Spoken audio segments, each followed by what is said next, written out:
Ready to break free from algorithms, vanity PR, and money-sucking ads? My name's Larissa Wurstieg, and I've learned in 7 years of jewelry marketing that content is the crown jewel. My agency, Joy Joya, takes a holistic approach, leading with laser-focused storytelling, impactful content creation, and strategic content distribution. This method has worked for the solopreneur as well as the multi-million-dollar company, and now I'm sharing these systems and tactics with you. Here's to standing out in the sea of sparkle. Welcome to episode 241. In this episode, we'll be talking all about content pillars for your jewelry marketing. You've probably heard the word pillar before, maybe in reference to architecture. It's something that holds up a structure, right? So similarly, a content pillar is like the foundation that holds up all of your jewelry marketing efforts, from social media to email campaigns and beyond. It creates a solid and inviting experience for your audience, which is essential for any successful marketing plan.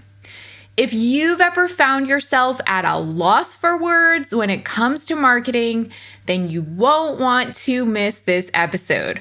I'll show you how to use content pillars to streamline your marketing efforts and make them more effective and efficient. Say goodbye to feeling overwhelmed by your marketing strategy and hello to a more strategic and impactful approach.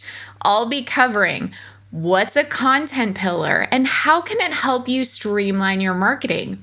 What are some examples of content pillars and how can you make content pillars work for you? If you're new to this podcast, you should know from now through early July of this year, I'm offering a free 6-month podcast guided program called Jewelry Marketing Jumpstart, which involves weekly audio and video lessons as well as companion PDF downloads for each new episode. This week, members of the Jumpstart program get the worksheet, including action items and further resources. If you haven't already signed up at joyjoya.com/jump, I highly recommend you stop waiting and sign up now. Link in the show notes, but again, that is joyjoya.com/jump. It is free and it is loaded with resources for someone just like you. But before we get to the solid gold today, I want to tell you about a very exciting opportunity that just opened up for independent jewelry brands based in the US. We're offering a grant that could take your business to new heights. What we're doing? Giving away 6 months of free digital marketing services worth, yes, $12,000 to one lucky jewelry brand. The chosen recipient will also have the opportunity to share their business and marketing journey with our Joy Joya podcast listeners and viewers and be spotlighted as our best case study yet. Do I have your attention? Well, to qualify, your business must have been operating for 3 years, have an e-commerce website on Shopify, and more. You can see all the requirements at joyjoya.com/grant. To apply to this grant, simply visit that website, joyjoya.com/grant, and complete and send the application by June 2nd of this year, 2023. Don't miss out on this exceptional opportunity to elevate your jewelry brand with $12,000 worth of marketing services. Again, that's joyjoya.com/grant for all the information and the application. And you can also find that link in the show notes. Okay, my sparklers, let's get into the next installment of Jewelry Marketing Jumpstart, which is all about content pillars for jewelry marketing. If you're ready to get more efficient with your marketing, this is the episode for you. You should also know there is a complimentary PDF worksheet that builds upon what I teach in this episode, and you can access that by visiting joyjoya.com. streamline.com/jump. So first, let me tackle the question, what's a content pillar and how can it help you streamline your marketing? So there are actually two ways to define what a content pillar means, but I'll explain which definition kind of works best for our purposes today. So a content pillar can be defined as like the key themes or topics that you mention over and over again in your content and storytelling. So like, let's say you are a woman-founded brand or something like that, and that's a theme that keeps coming through in all the content. That could be a content pillar. Another way to define it is a content pillar is a long-form piece of content that you create. So the actual content asset, what I mean by that is a lengthy blog post or copy for a website landing page. And that serves as like the foundation from which you'll distill and share all your other content, like on email and in social media marketing. My favorite definition of content pillar kind of combines the two that I just mentioned. So having these long form pieces of content that reflect important themes and topics regarding your jewelry brand, and then pulling from that long form content for your shorter content, like your email marketing copy and your social media copy. Also, content pillars should really be evergreen so that you can continue to build on them over time, let them evolve, add to them, expand upon them. They should literally be holding up all your marketing content the same way a pillar might hold up a building. So why are these so great and how can they help you streamline your marketing? All right, so let's talk about the month of May. And let's say your content pillar for just the month is a focus on emeralds, because you as a brand, emeralds make up a huge part of your assortment. You sell a lot of emerald jewelry. It's one of your signature looks. So boom, May is your month. That's the birthstone. It's green for spring, for rebirth and renewal. And one thing that your brand loves about emeralds is like the tie to royalty and how emeralds have been prized and collected by kings and queens for many, many years.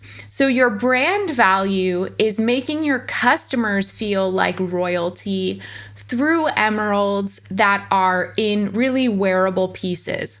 So throughout the month, you'll be telling this story about famous royals who've worn emeralds and how those timeless looks can translate to today and how you can bring that like regal vibe to your day-to-day life. So this is like an overarching content pillar that you want to communicate for the entire month and even beyond the month of May, because you can buy and wear emeralds anytime. It doesn't even necessarily have to be time sensitive. This could be a story that you tell all the time because we always want to buy emeralds, right? So with this idea in mind, let's say you write one long form blog post about this topic, and I'm talking like 1,000 to 1,500 words, where you really do a deep dive into the storytelling about the regal nature of emeralds and how that kind of ties back to your brand values and what you want to offer customers today. From there, you can have a number of different email marketing campaigns throughout the month that showcase some of these regal emerald looks. You can borrow some language and copy from the blog post. You can even link to the blog post in the email. Really build upon that storytelling. So you did the work of that blog post once, and now you're already benefiting from it because you're able to pull and distill from that for your email campaigns. Then you can also create a number of social media posts that are derived, again, from this single blog post that match the look and feel of your email campaign. You're pulling language, you're pulling images from that blog post.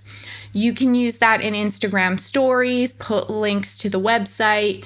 You can make several Pinterest posts just about this one topic, link it back to your website.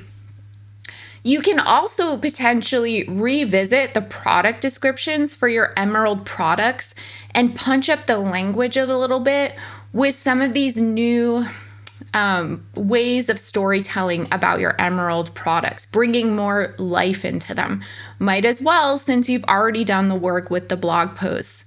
Not only have you now added so much more richness into all of your marketing, but you've also saved yourself a lot of time and effort because you only had to write about something once and then repurpose that content and storytelling on email, on social, in your product descriptions, maybe in some other places. Maybe if you have retail partners, this is an element of your storytelling that you can share and pass on to them so their salespeople can talk to their customers about this aspect of your brand story. And then over time, you may choose to go back to that content, build upon it, expand upon it. You could use it for line sheets. You could use it kind of in your direct correspondence with customers. You can make videos about it. The possibilities are really endless, but now you can see how this is a starting point for adding layers of interest and richness to your brand. So I just shared one full circle example of a content pillar and how it would be used. But I want to share some other examples just so you could really understand the potential of this. And first, I just want to say, if you've been following along with the Jumpstart series since the beginning of this year, you've already done so much of this pre-work already through your blog post topic brainstorming, your SEO keyword research, your target audience research, and more. So you should, by this point, have a great idea of the main topics that you can build upon in the storytelling of your jewelry brand. So other really effective types of content pillars. A content pillar could also be a long form video you record, maybe about your brand values or about the process of making your jewelry, or even just spotlighting one piece or collection. And then you could take that long video, pull clips from it, share those on social media, YouTube Shorts, TikTok, email marketing, make GIFs out of it. You could also transcribe the longer video and modify it to turn it into a blog post. So again, one bit of effort, then being smart about what you're doing with that longer piece and how you are sharing it. Another example would be maybe an ongoing series. This could be written, this could be video. You choose the way that you want to communicate. An ongoing series where you educate customers about your various product categories if they're really unique and need a lot of education around them, or about gemstones that you carry if you have really unique and niche gemstones, especially if you find that your customers usually need more information before they make the purchase. Then you can take all of that content and distill it, maybe work it into your FAQs or have it handy for you to share it with customers when they have questions. Maybe include some of that language in a post-purchase email or a postcard insert that you put in packages to let the customer know more about the product they purchased and make them feel really good and confident about their choice. And then if you want me to get less generic and more specific, let me tell you about a brand. So let's talk about Catbird, the Brooklyn-based jewelry brand. So they have a landing page on their website that's called Our Values. That landing page, at least for as long as I have known it and have seen it for many years, it never changes. It always has the same information. It shares the brand values and just says more about the mission and about the things they do to give back to the community and to like embody their beliefs. Even though that page never changes, the brand is always repurposing this content and making it feel fresh and new by linking to it, rephrasing the wording, re-emphasizing those values over and over and over in new ways so that it never feels like, oh my God, I've heard this a million times before. For example, in April, which is Earth Month, I guess, April's known as Earth Month, I noticed that Catbird sent an email that had this section at the bottom called Earth Day is Every Day. And there was a little bit of description about why their brand goes out of their way to honor the earth, to honor sustainability.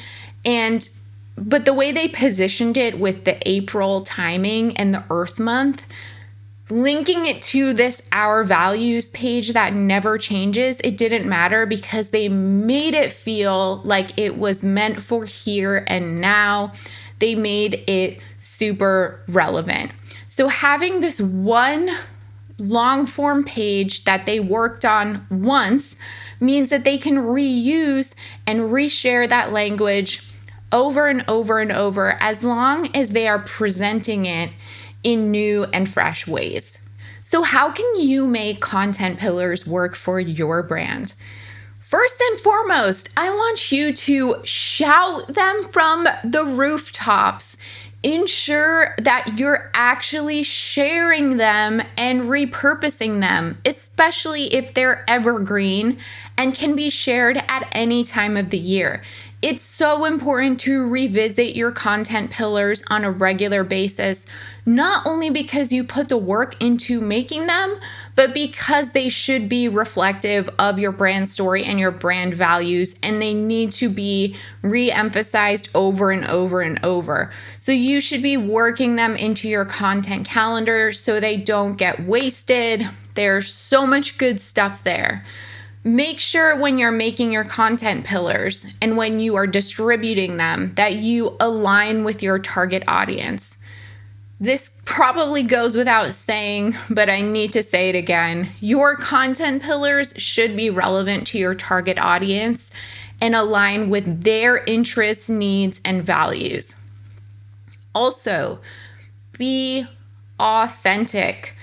Your customers can see through a lack of authenticity. So your content pillars should reflect and be true to your brand values and messaging in the most authentic way possible, because you want your audience to connect with your brand on a deeper, more emotional level. Also, plan ahead with your content pillars. If you have one in mind, it's important to kind of plan the development of it ahead of time so that you can ensure not only that you have everything you need for it, like photos, videos, and text, but also so that once it's done and ready, you can do everything possible to amplify it, to share it in email, to share it on social media, so that again, you are making the most out of it. And so everything that a customer sees is super consistent and cohesive.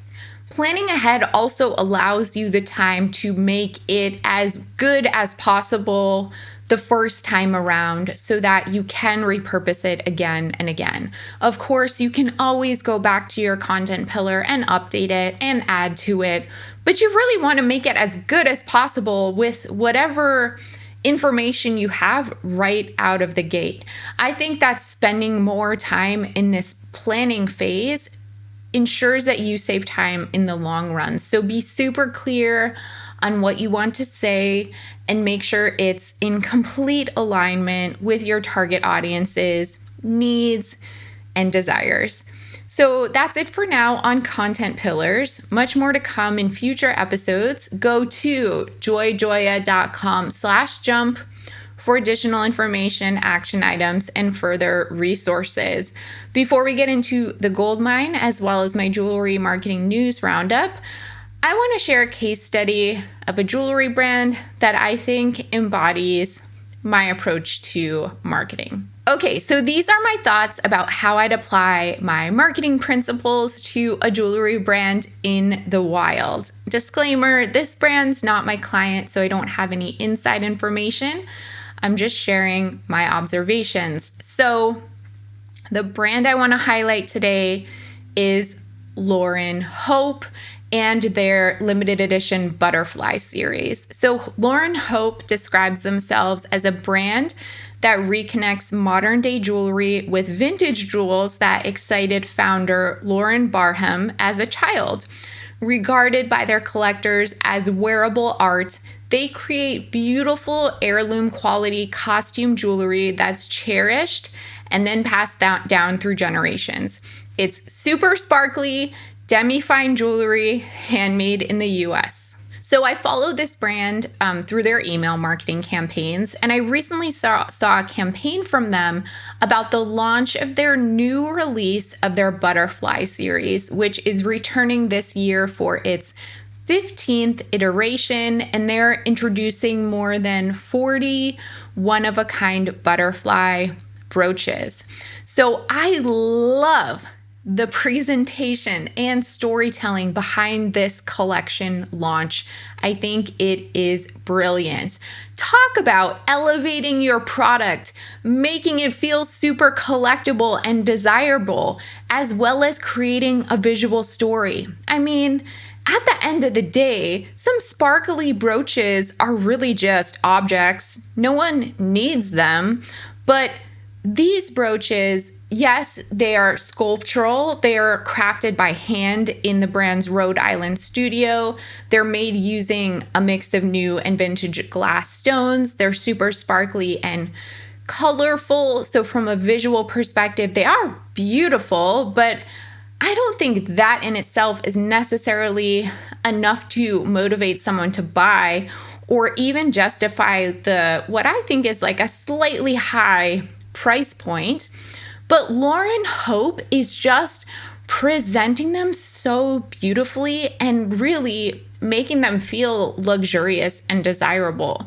So most of the butterflies in this one-of-a-kind collection are framed with custom-made specimen boxes lined in hand-dyed silk velvet, the same way you might see like old-timey butterflies being displayed like in glass or boxes or whatever. They kind of look like that, but they're actually brooches.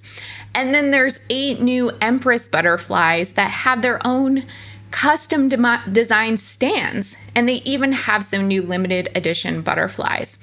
I really like this product description. So, quote, "When she's not being worn, she lives in her custom-made specimen box, which can be propped upright on your vanity, live flat on your coffee table, or hung on the wall amongst your art collection. Crafted of modern clear acrylic paired with luxe hand-dyed silk velvet. Each box is signed by Lauren." Okay, wow. This is not just like a wearable thing. This is not just a brooch. This is something that is meant to like become part of your life, your home decor, to be shared and displayed and enjoyed even when you're not wearing it. And they actually like give you instructions and suggestions for how to do that. And then when it comes to styling them, they even share some style ideas. Pin her on a jacket, pair with a silk scarf tied around the handle of your tote, pin her in your hair for your next special event, perch her in your bridal bouquet. I also like that because I don't know about you, but I personally don't wear a lot of brooches. And even just that one sentence inspired me to want to get one so I can play with different ways of wearing it. And then they have some other text on this site about the custom-made stands for these brooches. So they say, "Our idea of jewelry as art Displayed delicately perched on a custom-made stand, this entirely handcrafted sculptural treasure brings a whimsical beauty to your space, featuring an array of hand-set, vintage and new stones from the archive. Group multiples in varying heights on a credenza or bookshelf vignette. Display solo within your cabinet of curiosities. The other thing I like about this, besides it's giving suggestions for how to display, how to wear, what to do with these items, you can tell that the brand themselves is like fully excited and passionate about this. And that passion and enthusiasm is coming through to you. It's like when you meet someone who just lights up a room and you can't help but feel your own mood change when you're around them. I kind of feel this way when I'm reading this copy, like I want to be in on this beautiful secret as well. So I just wanted to share this as a great example of creating desire and exclusivity in your storytelling. What do you think? Let me know in a podcast review or a YouTube comment. All right, let's get into the gold mine. So the gold mine is a segment of this podcast where I speak a little more personally to topics like entrepreneurship, growth, mindset, success, etc. And today I want to talk about generative AI. Please don't tune out. You might have heard me mention this word generative AI on the podcast before, but just in case you missed it, generative AI is basically when artificial intelligence creates new and original content that didn't exist before. It could be anything from images to video to text.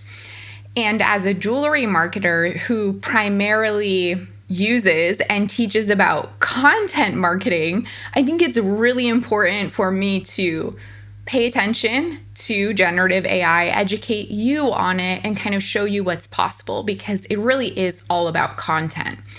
So, I've talked to some people in the industry about this technology, and there really seems to be two primary and very different reactions to it.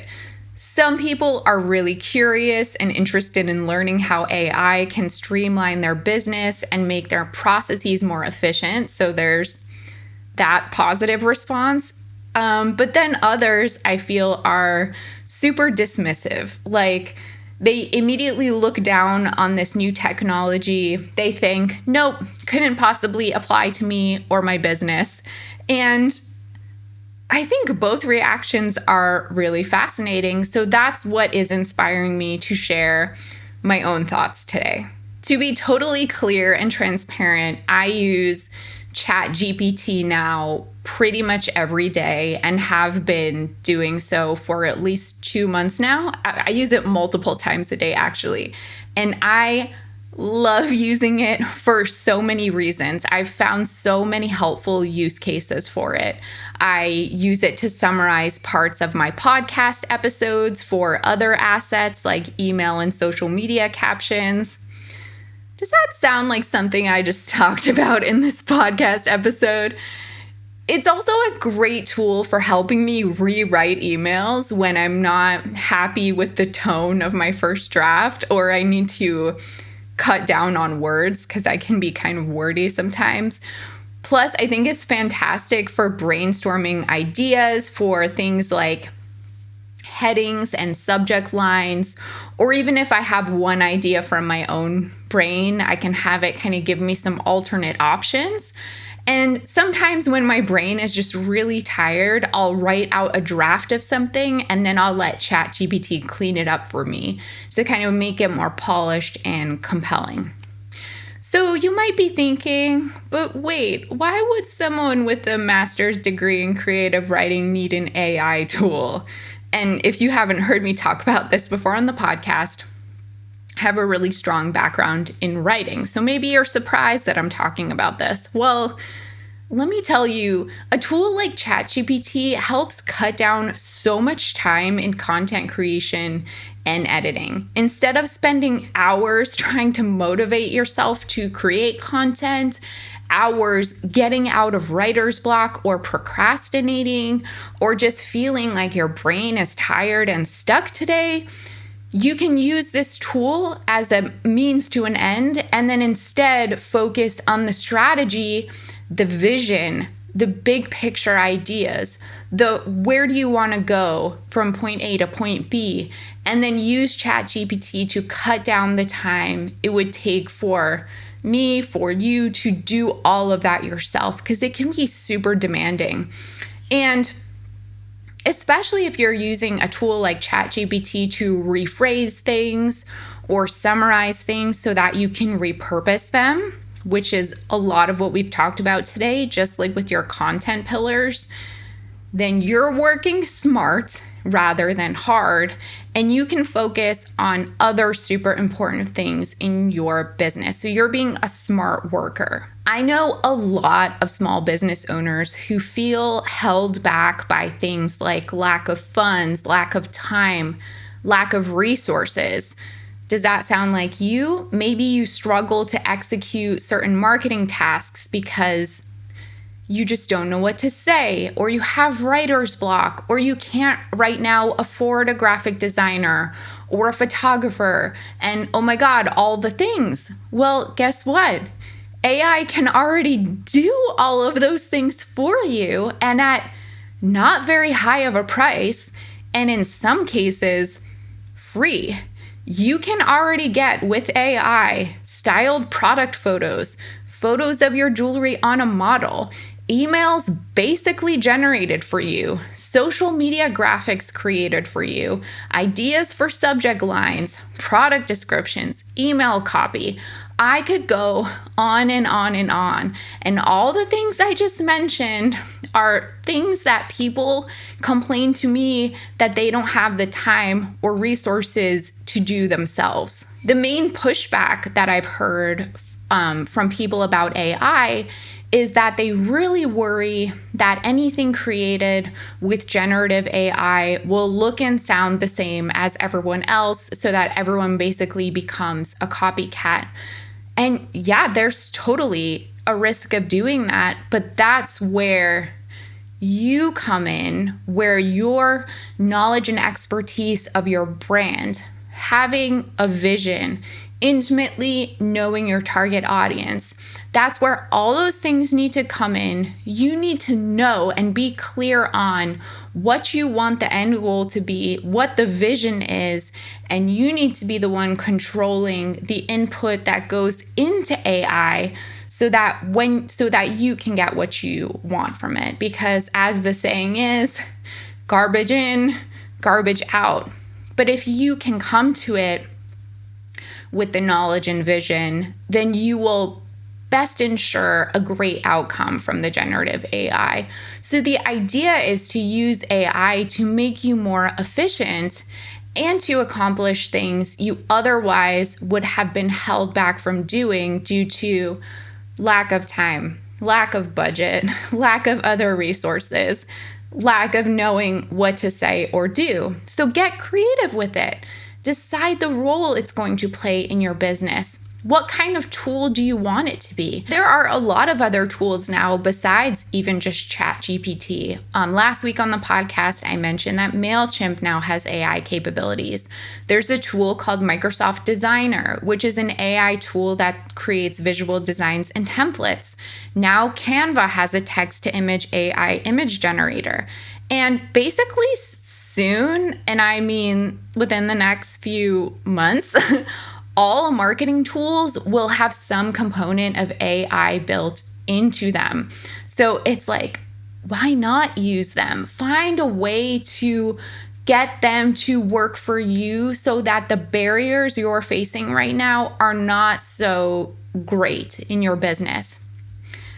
I'm not always 100% happy with the stuff that ChatGPT gives me, but at the end of the day, it's a tool for me to get from point A to point B. And the important thing is that I'm the one driving the car to the destination, ultimately. I know what I want to get from it.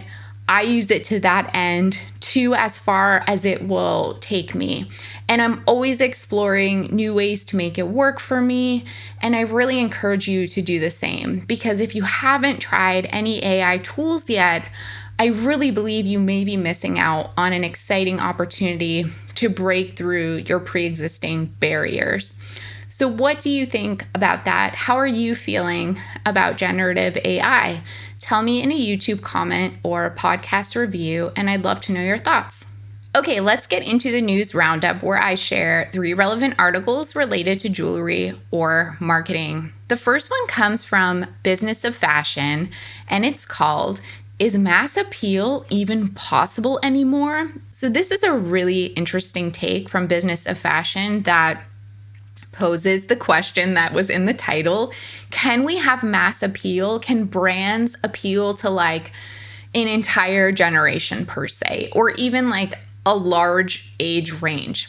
On this podcast, I've talked over and over about how important it is to know your target audience inside and out and not be afraid of getting specific and niche if that means you can speak to your target audience even better. It's super tough these days to cater to mass appeal, even to just like an age group, like let's say Gen Z, because within that now in 2023 and moving into the future, there's so much fragmentation. There are so many different preferences, personalities, interests within that spectrum.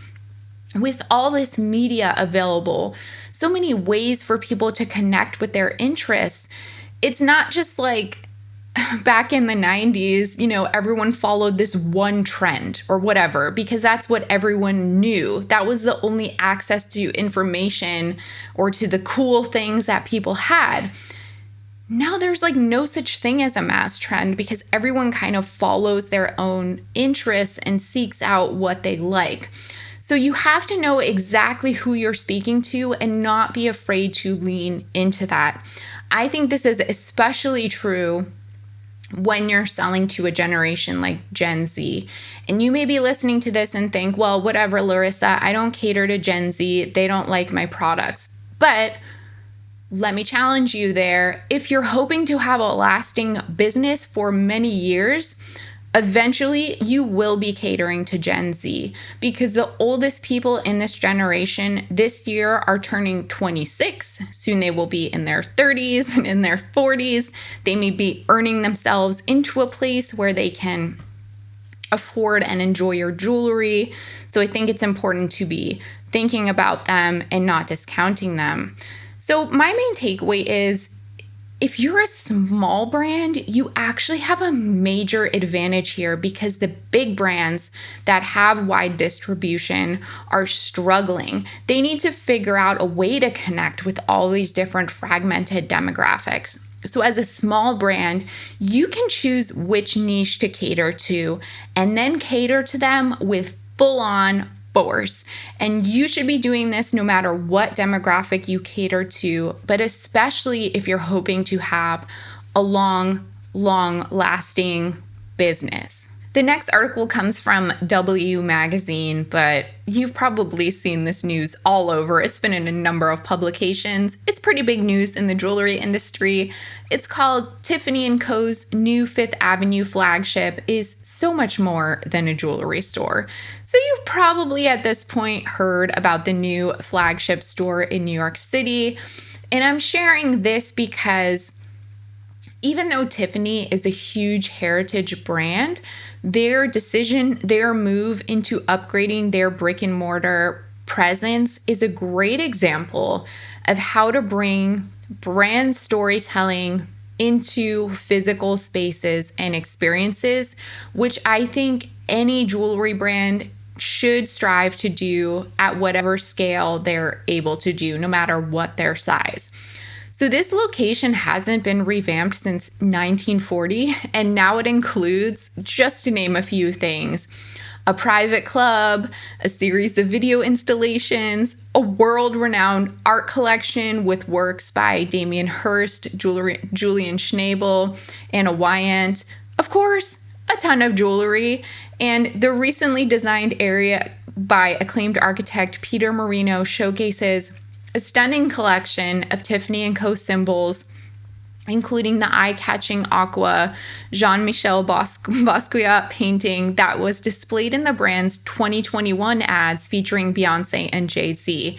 And additionally, visitors can admire the latest rendition of the famous 128.54 carat Tiffany diamond that Lady Gaga wore to the 2019 Oscars, and a copy of Audrey Hepburn's classic little black dress from Breakfast at Tiffany's.